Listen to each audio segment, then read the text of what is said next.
Assalamualaikum Sobat Football United, ringan amatiran ala gua.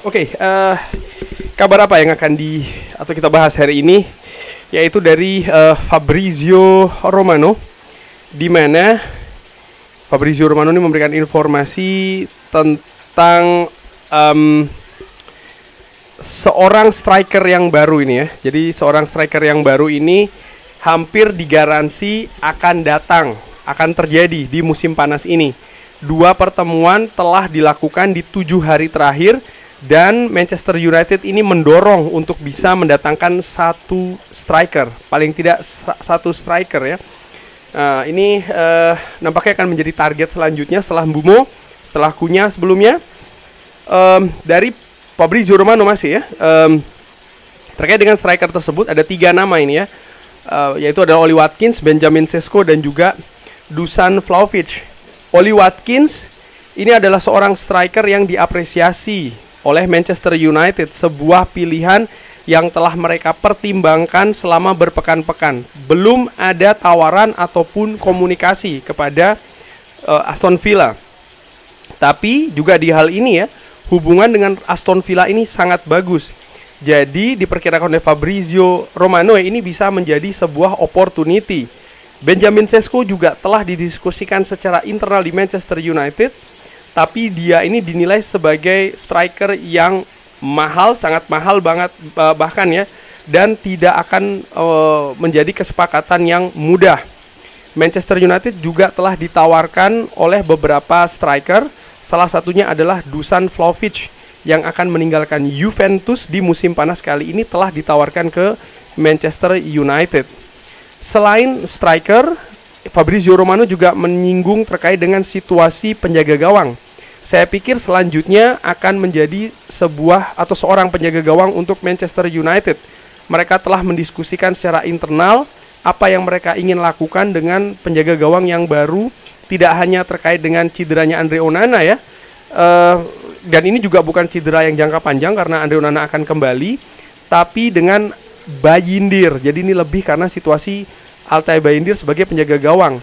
Ada 2 opsi saat ini, yaitu adalah untuk mendatangkan penjaga gawang yang berpengalaman ya, yang bisa membuat impact yang instan seperti Emiliano Martinez yang bisa meninggalkan Aston Villa dan sangat ingin pindah ke Manchester United. Tapi penjaga gawang ini juga dikatakan Fabrizio Romano akan mahal.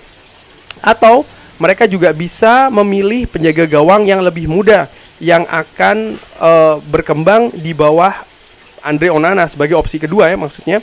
Salah satu namanya adalah Lamens dari Royal Antwerp yang sangat bertalenta, dan Manchester United telah mengamati atau men-scouting untuk waktu yang lama. Manchester United juga telah membuat kontak dengan Antwerp untuk mengetahui informasi dan juga kondisi dari kesepakatan tersebut. Saya memperkirakan, Fabrizio Romano mengatakan demikian, kalau Manchester United akan mendatangkan seorang penjaga gawang baru musim panas ini. Itu yang disebutkan. Dan dari 2 posisi yang merupakan prioritas ya, striker dan juga penjaga gawang, menarik juga untuk mengamati posisi gelandang bertahan. Ini adalah merupakan sesuatu yang di awal bursa transfer Manchester United pertimbangkan sebelum mereka saat ini dalam situasi menunggu ya, karena mereka ingin fokus di situasi finansial setelah mendatangkan Mbumo dan juga Matheus Cunha. Di beberapa pekan ke depan, kalau ada peluang yang bagus di market, ada seorang nama yang bagus, saya pikir Fabrizio Romano memperkirakan ada peluang yang bagus Manchester United akan mendatangkan gelandang bertahan. Tapi ini akan tergantung dari budget dan juga dari penjualan, kurang lebih seperti itu. Jadi disebutkan striker ini akan menjadi prioritas utama dari Manchester United, lalu setelahnya penjaga gawang dan gelandang bertahan. Bobot menurut gue ya, dari apa yang disebutkan, striker ini akan sangat besar sekali peluangnya Manchester United akan bergerak mencari, dan ini sebenarnya bukan informasi baru, bukan keadaan yang baru. Bahkan tadi diinformasikan ya, sudah ada pertemuan selama paling tidak 7 hari terakhir yang membahas terkait dengan Manchester United butuh mendatangkan striker baru. Ada beberapa nama yang menarik. Nama-nama tersebut nama-nama premium, nama-nama yang menurut gua memiliki potensi besar, tapi dengan keadaan yang berbeda-beda. Oli Watkins misalnya. Oli Watkins striker senior, punya pengalaman di Liga Inggris, berusia berapa? 28, 29 tahun. luar biasa selama 5 musim beruntun, double digit goal di Aston Villa, masuk ke tim nasional Three Lions Inggris. Harganya menurut gua pasti akan mahal ya, karena biasanya pemain Inggris apalagi dari tim Premier League kalau pindah ke tim besar di Premier League lainnya ini akan mahal. Benjamin Sesko pun juga tidak kalah mahalnya, sekitar berapa? 70 sampai 80 juta, kabarnya angkanya sekitar segitu ya, 70, 75, 80 juta. Bukan angka yang murah juga. Dan ada resiko dalam tanda kutip dengan usia yang masih muda, dengan pengalaman yang belum pernah bermain di Premier League, ini tetap ada resiko menurut gue. Walaupun penampilannya bersama dengan Red Bull ini menunjukkan situasi perkembangan yang bagus setiap musimnya, tapi menurut gue dari pengalaman musim-musim sebelumnya merekrut pemain muda, pemain yang belum pernah bermain di Premier League, ini sesuatu yang tidak mudah, ini sesuatu yang beresiko. Dusan Vlahovic ini juga menurut gue nama yang menarik ya. Apakah Dusan Vlahovic yang ditawarkan ke Manchester United oleh pihak dari Dusan Vlahovic sendiri karena tidak akan berada lagi di Juventus musim depan, apakah profil seperti Dusan Vlahovic ini sesuai dengan sistem permainan dari Ruben Amorim? Menarik juga seperti apa diskusi internal yang dilakukan oleh Manchester United, karena gue harapkan mereka bukan hanya melihat profil pemain yang akan diincar, tapi langsung spesifik nama. Seperti ketika mereka menargetkan Mbeumo, seperti ketika mereka menargetkan Matheus Cunha. Kita nantikan akan seperti apa ya, tapi menurut gue di atas itu semua pergerakan Manchester United saat ini lebih untuk melepas pemain dulu nih, melihat pemasukan seperti apa untuk perimbangan finansial ya di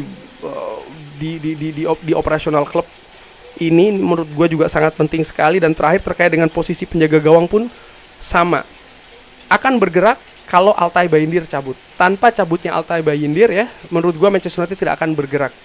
Dan cabutnya Altay Bayindir kita mungkin akan lihat selama beberapa hari atau beberapa pekan ke depan. Kalau ada tawaran yang bagus yang meyakinkan Altay Bayindir, yang kabarnya dia pun juga ingin mendapatkan menit bermain yang tinggi untuk mengamankan posisi di tim nasional Turki di Piala Dunia, ini juga menarik menurut gua.